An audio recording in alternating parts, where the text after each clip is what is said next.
Hello and welcome to Miss Book Owl's book review.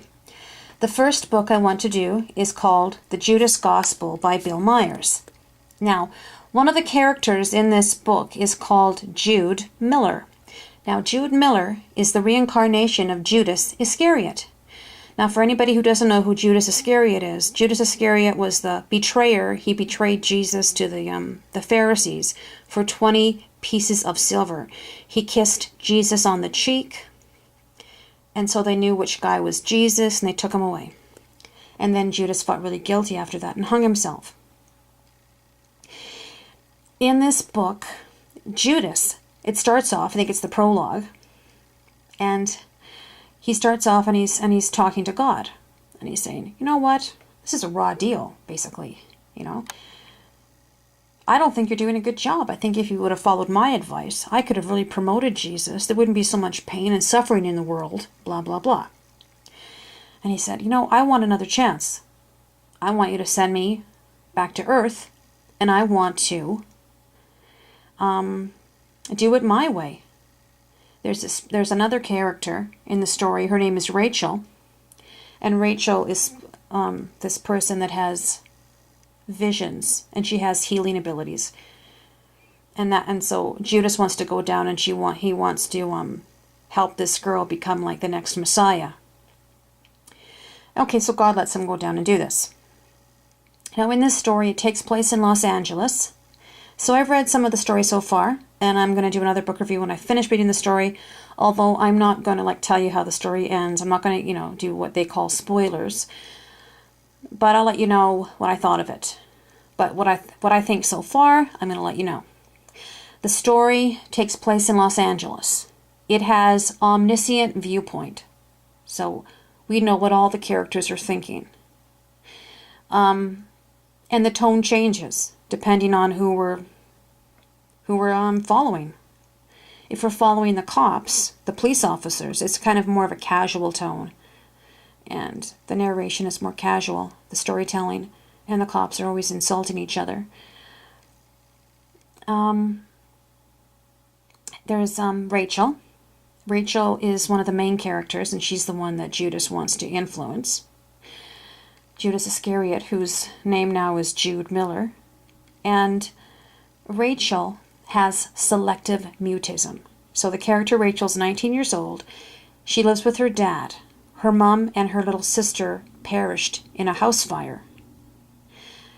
People think that, or it's believed that she set the house on fire and killed her mother and sister, and she was put into an asylum for a while, okay? And now she has selective mutism, which means she doesn't like talking to anybody. She talks to her dad. She talks to a few people that she trusts, but basically she doesn't talk. She has a hard time. She just freezes because of the shock and the trauma. Now, Rachel has nightmares, and she also has visions. Before the fire, she had healing ability. When she was a little kid, I guess she could heal people. She could touch somebody and heal them. Her father is a reverend. They're black. Rachel's black. Obviously, her father's black. And her father is a reverend in a church. And so there's that. Now, the reverend, her dad, a bit about him. Then I'll go back to Rachel. Her father doesn't like police officers because he's been harassed by the police, okay? That'll come up later. He's very concerned about his daughter. He's very protective of his daughter. One more thing about Rachel. She doesn't have the healing touch anymore, but she has these visions. And so the vision always starts off where she sees her mom and her sister perishing in the fire, and her mother glaring at her in an accusing way, like, why did you kill me, you? But we don't really know. Did she kill her mother and sister, or didn't she? We don't know. But, the book is kind of leading us to think that's the case. That's what's going on. Anyway, she has this vision of somebody getting murdered, and she sees it so clearly. She actually sees it through the murderer's eyes. Someone is being drowned in a tub. And it turns out this person who was murdered is Assistant Police Chief Margaret Hampton. So Margaret Hampton is murdered, and Rachel saw the whole thing.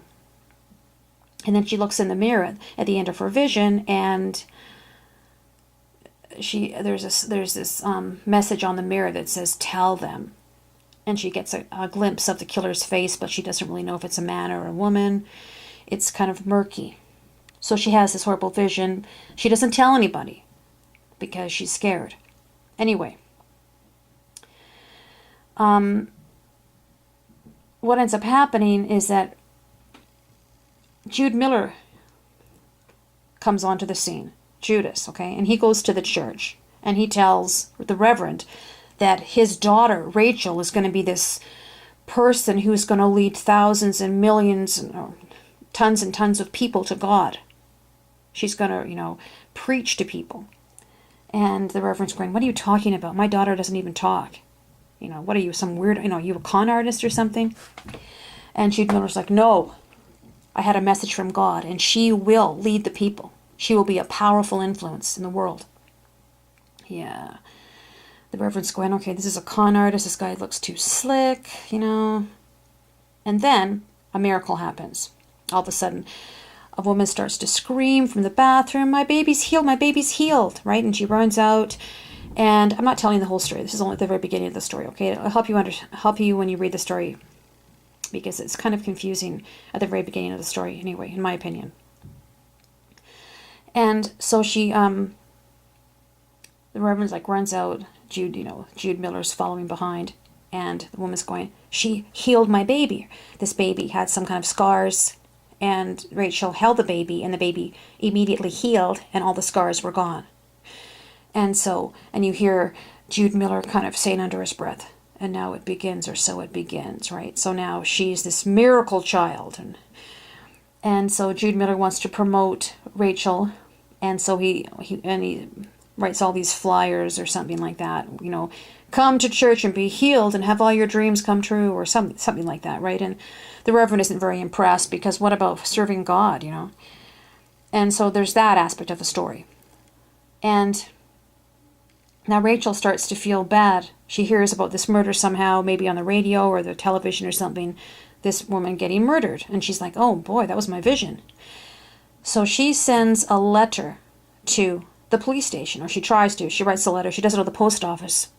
She doesn't know the post box code, or whatever you call it, or I can't think of the name of the bloody thing right now, but she doesn't know the address, the postal code. That's what it's called, the postal code. And she happens to be strolling to the mailbox, which is in a strip mall, and she passes a 7-Eleven, and there's two police officers in the 7-Eleven. So she decides just to hand the letter to one of the police officers. So she hands the letter to the police officer, and it's this other character that plays a big part in the story. His name is Sean. Now Sean is a new police officer, who was going to be an art student, but it didn't pay. His dad was a cop. His grandfather was a police officer, and he goes into police officer. Please talk properly, Emily. So he decides to be a police officer. He's a single dad, I take it. He has a son who has Down syndrome. He has to support his son. He's going to be responsible now, not just a hippie art person. That's how he calls it.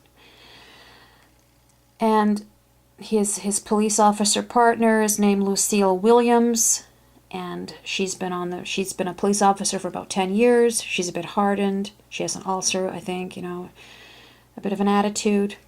So Rachel hands her the letter, and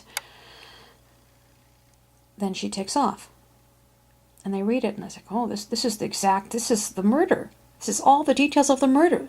And so they start chasing Rachel, and Sean, ends up chasing her, and they chase her right to her house, and now she's a suspect. How did she know all this? How does she know all this information about the murder in such exact detail? Is she an accomplice to the murder? Did she do it herself? Now there's there's a police officer called Cowboy. That's his nickname. And this psychiatrist, I think, or psychologist, called Dr. Fields. And they're part of the police station. Dr. Fields helps the police officers with, high-profile cases. And when she hears this information, her and Cowboy are talking, and she goes, "Wow, And Cowboys, I met her. She's kind of a shy, gentle person. I can't see her drowning someone. And Dr. Field says, well, maybe the part of her that you've seen is gentle, but maybe there's another part of her. Maybe she killed Assistant Police Chief Margaret Hampton without even knowing it.